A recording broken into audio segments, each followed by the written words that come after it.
A Mônica traz informações de bastidores, que é exatamente o que a gente gosta, sobre as estratégias de cada campanha a partir dos resultados do Datafolha, porque campanhas podem minimizar pesquisas, mas internamente elas sabem, né? Os candidatos sabem também que uma pesquisa feita com 5 mil eleitores em 260 cidades em todos os estados é extremamente confiável, traz uma fotografia real mesmo do momento. Então é isso que temos, há um mês e meio da eleição.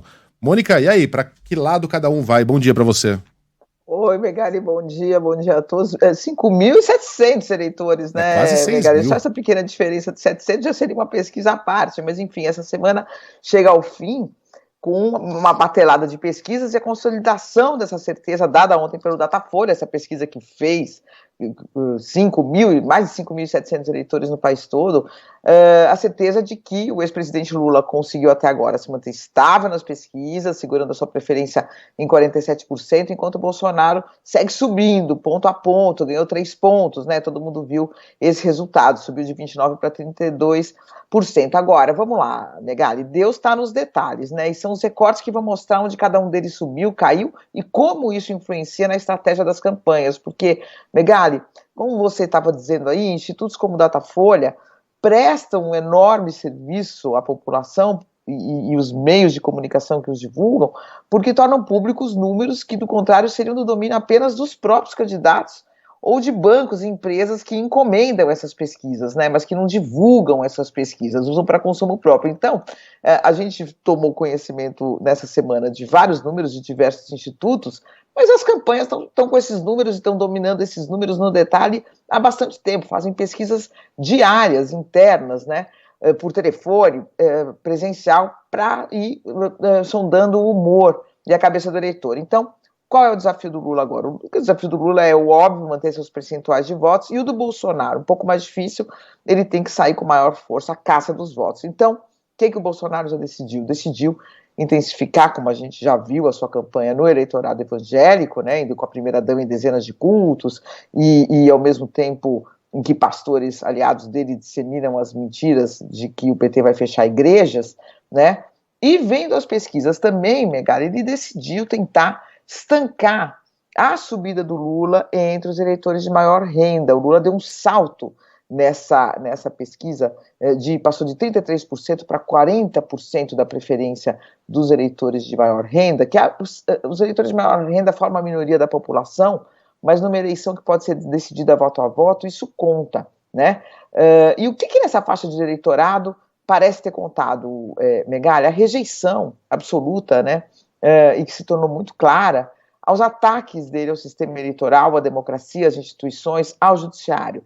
Então, para conter isso, né, vai surgindo aos poucos, a campanha está burilando, né, aos poucos, tentando, pelo menos, burilar um pouco essa imagem do Bolsonaro religioso, família, e do Bolsonaro paz e amor. Não com todo mundo, a gente vê que aí é uma missão um pouco difícil, a gente viu o presidente ontem mesmo tratando assessores em vídeos, tentando arrancar celular das mãos de um youtuber, se envolvendo até num corpo a corpo com esse youtuber, mas a tentativa é amenizar um pouco essa imagem do presidente. A última do presidente, a última informação que eu apurei, além daquele esvaziamento do 7 de setembro, que a gente já comentou aqui, né, do caráter mais belicoso, vamos dizer assim, do ato da independência, eu apurei também que os apoiadores do presidente no Rio de Janeiro me contaram que o presidente não deve sequer discursar no 7 de setembro. Então você vê a guinada, né, Megali? No 7 de setembro que era para ser um desafiador, assim, o presidente talvez sequer discurse. Muitas pessoas estão duvidando que o presidente aguente não pegar no microfone ali na hora, se tiver uma multidão, porque a mobilização vai seguir forte, mobilização para levar muita gente.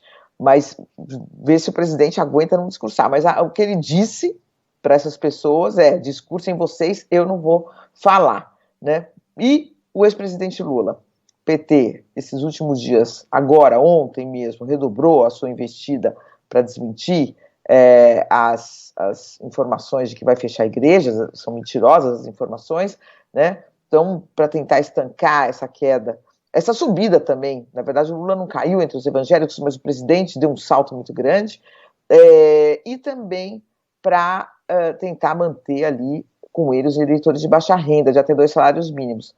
os eleitores de até 2 salários mínimos formam metade da população brasileira, 51% dos brasileiros recebem até 2 salários mínimos apenas. Então, o ex-presidente até oscilou para cima, né? Ele tinha 54% em julho entre os eleitores de baixa renda, subiu, oscilou para cima para 55%. Entre quem recebe o Auxílio Brasil, o Lula também oscilou para cima de 53% para 56%. Bolsonaro também ganhou 2 pontos, mas a diferença ainda é gigantesca. Então, evitar um rombo nesse casco, né, Megali, nessa fortaleza de votos que o presidente tem entre os eleitores de mais baixa renda, que é o principal desafio, a principal estratégia do PT agora, falando que também vai manter auxílio e tentando segurar esses votos com ele, né, Megali? A gente sabe que vai ter mais pagamento de auxílio Brasil turbinado, vai ter crédito consignado, as pessoas só vão começar a perceber que tem que pagar depois das eleições. Então, é por aí que vão ser, que é isso que está sinalizando as pesquisas, e é por aí que estão sendo as campanhas, Megali. Ô, Mônica, rapidinho aqui, quando a gente olha para o número, para o percentual de eleitores que estão convictos dos seus votos, a gente está falando de 75%, é um percentual bem alto quando a gente considera as definições estaduais, né? Agora, mulheres e os mais jovens são aqueles que estão mais propensos a mudar o voto, é o que mostra essa pesquisa do Datafolha. Ou seja, mais do que se dirigir a evangélicos ou a católicos nessas campanhas, as campanhas a partir de agora vão colocar no alvo central mulheres e mais jovens, pelo que você pôde apurar?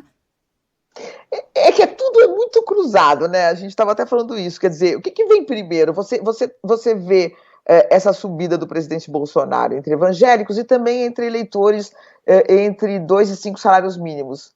É tudo muito cruzado, né, Sheila? Então, que mulheres? As mulheres são a maioria do eleitorado evangélico. Praticamente 60% do eleitorado evangélico é formado por mulheres. Então, você vê que você vai ter que ter uma mensagem para mulheres e também para mulheres evangélicas. Então, é tudo muito cruzado. Tem um eleitorado também que é bem propenso a mudar o voto, que é curioso isso. Ontem até discutindo com a diretora Luciana Chong, diretora do Datafolha, nova diretora do Datafolha, sobre essa questão da possibilidade do segundo turno virar já no primeiro turno, o primeiro turno virar segundo turno. Então, por exemplo, quem também pode mudar o voto que não é tão firme? Os eleitores do Ciro Gomes, né? Estão com o Ciro Gomes, gostam do Ciro Gomes, vão votar no Ciro Gomes, mas admitem mudar o voto. Quer dizer, por quê? Né? Porque a perspectiva, né, diante da força dos 2 outros adversários, ela é difícil, né? Muito difícil, uma virada, então eles também admitem mudar esse voto. Isso pode ser objeto ali na reta final, né? Tem eleitores do Ciro que vão para o Lula, a grande maioria, mas também tem eleitores que vão para o Bolsonaro. Então você tem vários grupos que você pode trabalhar com vários tipos de mensagem, né, Sheila? Mas eu acho que é isso. Alguns estão muito convictos, mas você tem vários flancos aí para trabalhar e as campanhas seguramente vão trabalhar nesses flancos.